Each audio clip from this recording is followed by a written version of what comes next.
ETF index mutual funds నేర్చుకుని stock మార్కెట్లో రాణించాలనుకుంటున్నారా? వెంటనే ఈ నెంబర్కి కాల్ చేయండి.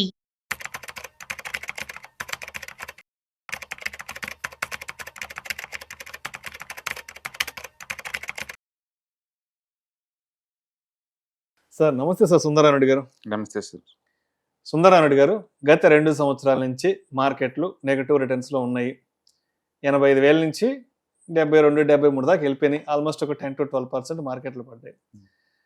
సరే, మీలాంటి ఎక్స్పర్ట్ని ఎవరిని గదిలించినా కూడా సార్ ఏంటి సార్ మార్కెట్ల పరిస్థితి, మార్కెట్లు మరి ఎప్పటికి బౌన్స్ బ్యాక్ అవుతాయంటే ఏం చెప్తారంటే కొద్ది రోజులు వెయిట్ చేయాలండి అని చెప్తారు కదా.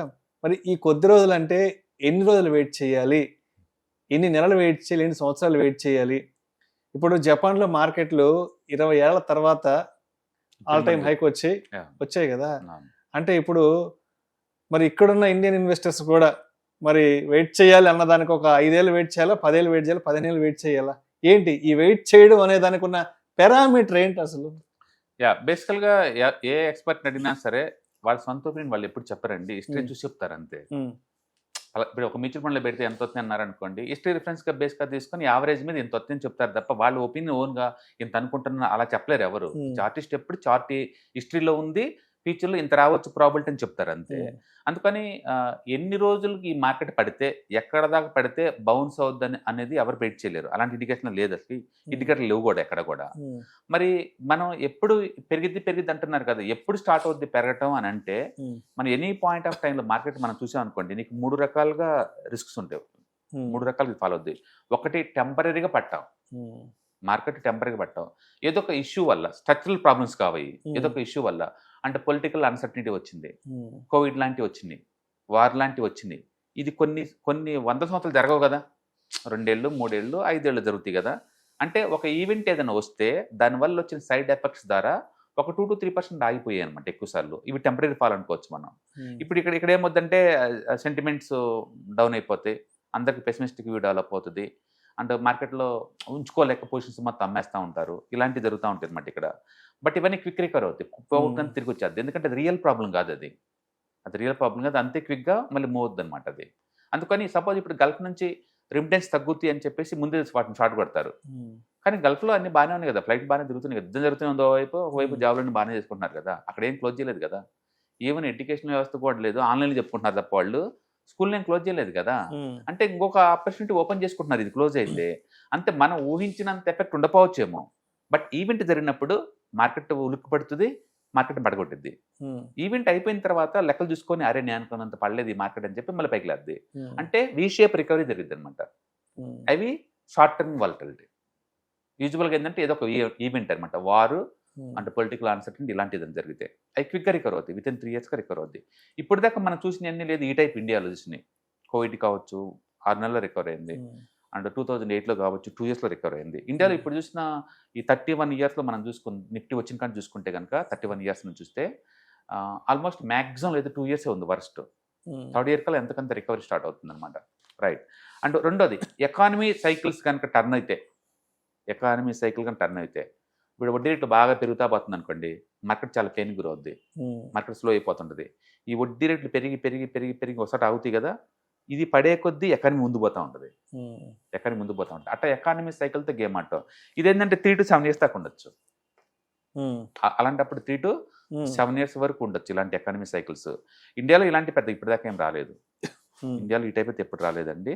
బట్ మామూలుగా అయితే డెవలప్డ్ ఎకానమీలో వస్తుంటాయి ఇలాంటి. ఇప్పుడు థర్డ్ వన్ స్ట్రక్చరల్ చేంజెస్ ఏమైనా జరుగుతుంటే, స్ట్రక్చరల్ ఏంటంటే ఓల్డ్ ఏజ్ వాళ్ళు ఎక్కువ అవుతున్నారు, యూత్ తగ్గుతుంది, అండ్ జాబ్స్ సాచురేషన్కి వచ్చేసింది, ఇంకా ఫర్దర్ గ్రోత్ ఏం లేదు. ఇప్పుడు యూరోప్లో అనుకోండి 2% గ్రోత్ ఉంటాయి, ఏదైనా ఇష్యూస్ వల్ల అది కూడా ఆగిపోయింది అనుకోండి రిసెషన్కి వెళ్ళిపోతాయి. ఇండియా అలా కాదు, 6-7% గ్రోత్ ఉంటుంది కదా, తగ్గిన కూడా మనల్ని పైకం తక్కరంగా మినిమం గ్రోత్ ఉంటుంది.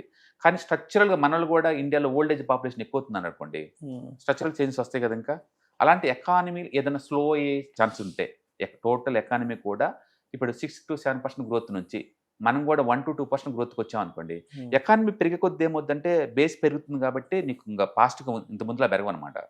ఇప్పుడంటే మనం 4 trillion కాబట్టి ఎవ్రీ 2-3 yearsకి ఒకసారి 1 trillion యాడ్ చేస్తున్నాం. నువ్వు 20 trillion అయ్యావు అనుకోండి, ఆ స్పీడ్ ఉండదు కదా. అందుకని స్ట్రక్చరల్గా నువ్వు ఏదైనా చేంజ్ జరిగింది అనుకోండి, డెమోగ్రఫిక్ చేంజెస్ కావచ్చు, లేదా లాంగ్ టర్మ్ గ్రోత్ స్లో అవుతుంది అనుకోండి, అప్పుడు స్ట్రక్చరల్ స్లో అవుద్ది, ఎకానమీ స్లో అవుద్ది, అప్పుడు ఇంకా రిటర్న్స్ కూడా తక్కువ అవుతుంటుంది. మీరు చెప్పేది జపాన్ ఓల్డ్ ఏజ్ ప్రాబ్లం వల్ల అంటే పాలసీస్ ప్రాబ్లం వల్ల అది ఆల్మోస్ట్ 25 years జీరో రిటర్న్స్ అనమాట అక్కడ. అలాంటి జరిగింది. బట్ ఇండియా జనాభా ఎక్కువ, ఇండియన్ జనాభా 146 కోట్లు పెరగడమే తప్ప తగ్గడాలు ఉండదు ఇంకా జనాభా. ఇంకా మన యూత్ పాపులేషన్ ఎక్కువ ఉంది ఇక్కడ. అందుకని మనకి స్ట్రక్చరల్ ప్రాబ్లమ్స్ రాదు, ఎకానమీ సైకిల్స్ టూ మచ్ మన ఇండియన్ ఎఫెక్ట్ అవ్వదు. మన ఇండియన్ ఎకానమీ ఎక్కువ సార్లు ఎఫెక్ట్ అయితే టెంపరీ వాలటిలిటీ నుంచి ఎఫెక్ట్ అవుద్ది. ఇది జనరల్గా 2 to 3 years ఉంటుంది.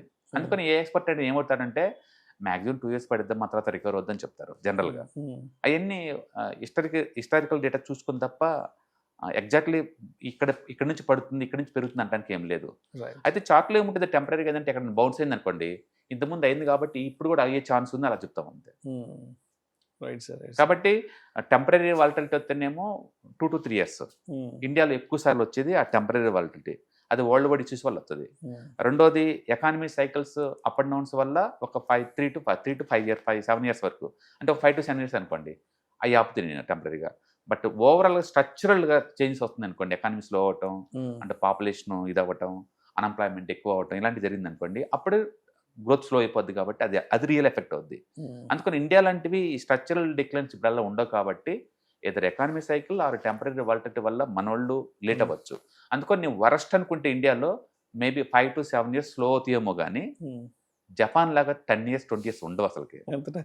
ఎందుకంటే మనం గ్రోత్ పేజ్లో ఉన్నాం, బాగా గ్రోత్ అప్ టు 10 trillion వరకు కూడా ఈజీ గ్రో అవుతాం మనం. ఎందుకంటే జనాభా అఫోర్డబిలిటీ ఉంది మన దగ్గర, కన్జంప్షన్ ఉంది కాబట్టి. అండ్ ఇండియాలో ఎక్కువ గ్రోత్ ఇంటర్నల్ గ్రోత్ నుంచి 5 వచ్చిందండి బై డిఫాల్ట్. నీకు అంతకన్నా ఎక్స్ట్రా రావాలంటే ఎక్స్పోర్ట్ చేసుకోవాలి అంతే. అందుకని మన ఎక్స్పోర్ట్స్ అన్ని బ్యాన్ చేసుకొచ్చినా సరే ఇంటర్నల్ గ్రోతే నీకు 5 దాకా వస్తుంది అనమాట. అందుకని మన దగ్గర ఎకానమీ బాగుంటుంది కాబట్టి ఎకనామిక్ సైకిల్స్ కూడా పెద్ద ఎఫెక్ట్ అవ్వవు. ఓన్లీ వరల్డ్ వైడ్గా వచ్చిన ఇష్యూస్ వల్ల టెంపరీ వాలటిలిటీ ఉంటుంది. అది ఇప్పటి వరకు అయితే 2 to 3 years వరకే ఉంది అంతే.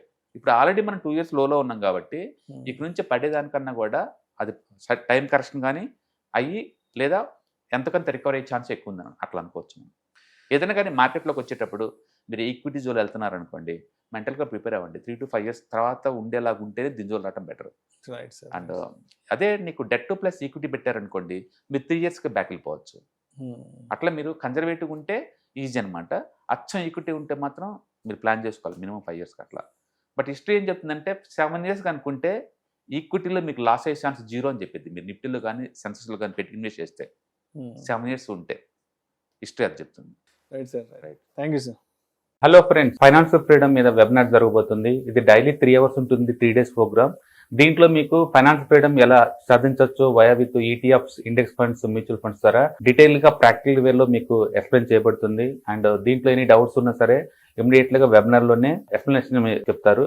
అండ్ అలాగే మ్యూచువల్ ఫండ్స్ ఎగ్జామ్స్ ఎవరైనా రాద్దాం అనుకున్నా సరే, మ్యూచువల్ ఫండ్ డిస్ట్రిబ్యూటర్ గా మీరు సెటిల్ అవ్వాలన్నా సరే ఎలా చేయొచ్చు, వాటికి సంబంధించిన డీటెయిల్ ఎడ్యుకేషనల్ వివరాలు మొత్తం కూడా ఈ ప్రోగ్రామ్ లో డీటెయిల్ గా చెప్పబడుతుంది. కాబట్టి ఎవరైనా సరే ఈ వాలటిలిటీ ఉన్న ఈ స్టాక్ మార్కెట్ లో స్టేబుల్ గా ఉండి అండ్ మంచి returns via with ETFs, index funds, mutual fund ద్వారా ఎలా సంపాదించవచ్చు, ఎందుకు ఇవి ఇంపార్టెంట్, ఫైనాన్స్ ఫ్రీడమ్ కి ఎలా ఉపయోగపడతాయో ఇవన్నీ కూడా డీటెయిల్ గా ఎక్స్ప్లెయిన్ చేయబడుతుంది. కాబట్టి ఎవరైనా ఇంట్రెస్ట్ ఉన్న పార్టిసిపెంట్స్ అందరూ కూడా ఈ అవకాశాన్ని వినియోగించవలసిందిగా కోరుతున్నాను. Thank you.